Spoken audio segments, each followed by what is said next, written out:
Hi, this is the Professional Amateur Hour coming to you with another review. This week, I binge-watched seasons 1 and 2 of PRIMAL. And this 2019 TV show was created by Gennady Tartakovsky and stars the voice of Aaran LaPlante, among others, of course. The story of this TV show is that it's about this caveman named Spear and this dinosaur named Fang, and they team up together after both of their families have been wiped out by this T-Rex. So they team up to hunt down this one dinosaur. And then after that, it just follows them as they travel the world and, see some adventures. They go to the ice caps and have to deal with, woolly mammoths. They go to the jungles and have to deal with raptors. They go into caves and have to deal with bears. And in the second season, they also introduce more mammals and kind of people as well. But it's just interesting to see them doing all these different adventures in this world filled with dinosaurs. All right, so let's discuss this TV show. Well, with this one, I gotta say it's oddly satisfying for a variety of different reasons. First of all, it is an adult, cartoon, and there's not many of those out there, but it is quite gory, which is really what, brings it to the adult level. And so they're just, ripping people apart. Their guts are splattering everywhere. They're beating people's brains out. And so all of this stuff makes it so gory, but still stylized like that. It kind of reminds me of Samurai Jack, if you know that cartoon. That cartoon, they were always like killing robots and stuff. But this one has all that cool stylized fighting and stuff, but with blood and guts and gore too. So it really is satisfying that way. It is also mostly nonverbal as well. There's no real language in it. They do communicate with each other just in like yells and grunts. So they'll just be there being like, rah! And then the other one will go, rah! And then that's it. That's their whole conversation.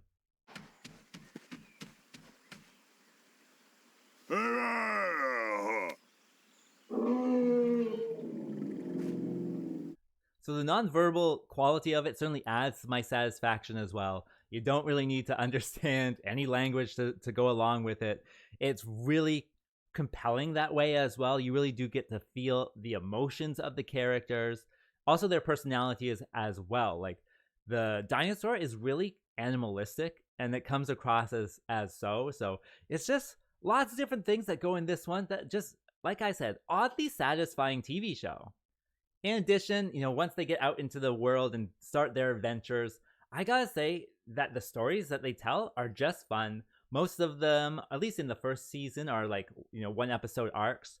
And like I said, they're just fun. They go to the Arctic and fight woolly mammoths. They go into a cave and fight a bear. They go into like a volcano and fight like a zombie dinosaur. Like, it's just fun concepts all around. And so if you are just interested, in turning your brain off and having some fun, watching some violence, this is a great TV show that you can just turn on and enjoy.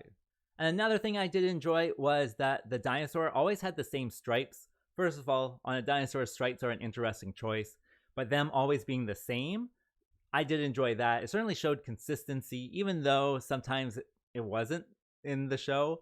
For example, there might be someone with like blood on their face and then they turn around and there's no blood. But at least with the dinosaur, the stripes are always the same. So just something that I appreciated within, the show. In addition, I did enjoy the art style. It's simple, but stylistic that way. Like I said, it does remind me of Samurai Jack, where it's kind of this more simple one, but it's effective for the violence that they're portraying, effective for the way that they're communicating. And so, yeah, just seeing the style certainly worked. It's pleasing to the eyes that way. Certainly they have kind of bright colors, things that really pop. And so, yeah, the animation certainly does work as well. And that brings me to what doesn't work with this show. Well, like I said, I binged the whole thing. And I would say the first episode was probably the weakest episode. It is the most predictable. And it's really just there to connect the dinosaur and the caveman together. And that's really the whole purpose. And so you have to get through that one, just to get them together. But yeah, that was kind of the boring one.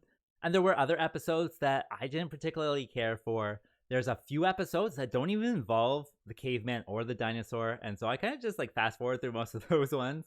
I kind of got, the gist of it. But, it's one of those things where I'm there for the dinosaur and the caveman, right? I'm not there for some story about a hunter in the woods or whatever. I can see the reason for it. It's a commentary about how we all have this kind of savage caveman with inside of us, but I'm not watching for that. I'm watching for the caveman dinosaur combo, right? So give that to me. So there are certainly going to be episodes that don't connect with everyone. I think there are a lot of episodes that will connect. Like I said, there's so many different fun ones, but it's one of these things where you can't have all good episodes, right? So yeah, it is what it is that way. And what else? I think the problem I kind of had with the second season, I do think the first season, amazing. The second season, just above average, I would say. Other than that, I did have some issues, especially with the second season. In the second season, with the caveman, at some points, he's just undefeatable. Like, he might be surrounded by 1,000 people who want to kill him. How is he going to get out of it? Well, just hack and slash, right? So it's one of these things where he is just, covered in plot armor. Like, nothing's going to hurt him. And even the dinosaur has the same plot armor. Nothing's going to hurt her as well. So it's one of these things where it takes away the suspense. It takes away any excitement that you have for it. Like, you might be excited to see it, but there's no investment. You know what's going to happen, right? So you're not worried or anything like that. So that is an issue. It's one of these things where it's a common thing that happens in these things, right? You can't kill your main character, right? So that was, an issue towards the end. It just kind of seemed like weaker storytelling at that point. Other than that, I think with the animation, sometimes they repeat, animations, but that's fine. Like, I really am okay with that, unless you're like a real diehard about the animation industry or whatnot. It's done in everything, right? So it's perfectly fine. Just like I said, sometimes the storytelling gets a little weak. So it's one of these things where you're probably, not just there for the stories, you're also there for the violence. So if the storytelling is weak, the violence is turned up. But, if the storytelling is good, then the violence is turned down. So it's a trade-off. And it's one of these things where go along with this uneven balance in some episodes. So, it is what it is. As for my recommendation, well, certainly this is a geeky TV show that I think a lot of people will enjoy. Certainly I enjoyed it. I do like, prehistory type of stuff as well. So it was right up my alley, that's for sure. But it's just turn your brain off fun, go along with it, and just, enjoy the dinosaur caveman combo that way. So check it out if you can. As for my rating, well, I thought season 1 was an 8 and season 2 was a 6. So that kind of evens out to the good score of 7. So that's what I'm giving it. And with that being said, I think that's all I wanted to say. So like and subscribe, and I'll see you next time.